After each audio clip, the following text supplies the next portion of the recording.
नमस्कार दोस्तों, कैसे हैं आप सभी का रिदिटोन चैनल में स्वागत है। आज हम चैत्र नवरात्रि क्यों मनाई जाती है, इसके पीछे का रहस्य और इसकी पूरी जानकारी प्राप्त करेंगे। नवरात्रि एक विशेष आध्यात्मिक पर्व है जिसे पूरे भारत में बड़े उत्साह और श्रद्धा के साथ मनाया जाता है। यह वर्ष में 2 बार आता है, चैत्र नवरात्रि और शारदीय नवरात्रि। लेकिन क्या आपने कभी सोचा है कि चैत्र नवरात्रि क्यों मनाई जाती है, इसके पीछे क्या रहस्य छुपा है? इस वीडियो में हम चैत्र नवरात्रि से जुड़ी हर महत्वपूर्ण जानकारी को रोचक और सहज भाषा में आपके सामने प्रस्तुत करेंगे। चैत्र नवरात्रि का महत्व और इसकी उत्पत्ति। नंबर 1, चैत्र नवरात्रि का आध्यात्मिक महत्व। चैत्र नवरात्रि हिंदू नववर्ष का प्रारंभ मानी जाती है। यह वह समय होता है जब प्रकृति में भी एक नई ऊर्जा के साथ जागृत होती है। वसंत ऋतु के आगमन के साथ नई फसलें लहलहाने लगती है, फूल खिलते हैं और वातावरण एक नए जीवन का संदेश देता है। नंबर 2, सृष्टि की उत्पत्ति और ब्रह्मा जी की कथा। पुराणों के अनुसार ब्रह्मांड की रचना भगवान ब्रह्मा ने चैत्र मास की शुक्ल प्रतिपदा को की थी, इसीलिए इसे नववर्ष के रूप में भी मनाया जाता है। नंबर 3, देवी दुर्गा का प्राकट्य।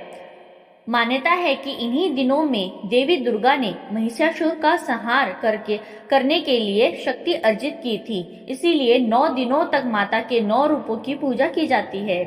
नंबर 4, भगवान राम और चैत्र नवरात्रि। चैत्र नवरात्रि का संबंध भगवान श्री राम के जन्म से भी है। 9वीं तिथि को श्री राम का जन्म अयोध्या में हुआ था, जिसे हम रामनवमी के रूप में मनाते हैं। चैत्र नवरात्रि के 9 दिन और माँ दुर्गा के 9 रूप। पहला दिन, माँ शैलपुत्री। माँ शैलपुत्री हिमालय के राजा की पुत्री है। यह दिन साधकों के आत्मिक शक्ति को जागृत करने का होता है। दूसरा दिन, माँ ब्रह्मचारिणी। माँ ब्रह्मचारिणी तपस्या और संयम की देवी है। यह दिन आत्म संयम और तप को समर्पित होता है। तीसरा दिन, माँ चंद्रघंटा। माँ चंद्रघंटा साहस और शक्ति की प्रतीक है। इस दिन साधक अपने जीवन को नकारात्मकता को दूर करने का प्रयास करते हैं। चौथा दिन, माँ कुष्मांडा। माँ कुष्मांडा सृजन शक्ति की देवी है। यह दिन सकारात्मक ऊर्जा को बढ़ाने का है। पांचवा दिन, माँ स्कंद माता। माँ स्कंद माता मातृत्व और करुणा का प्रतीक है। यह दिन प्रेम और सेवा भाव को समर्पित होता है। छठा दिन, माँ कात्यायनी। माँ कात्यायनी ज्ञान और बुद्धि की देवी है। यह दिन विद्या और शिक्षा के लिए महत्वपूर्ण होता है। सातवां दिन, माँ कालरात्रि सभी बुरी शक्तियों का नाश करने वाली देवी है। यह दिन आत्मबल और साहस को बढ़ाने का होता है। आठवां दिन, माँ महागौरी।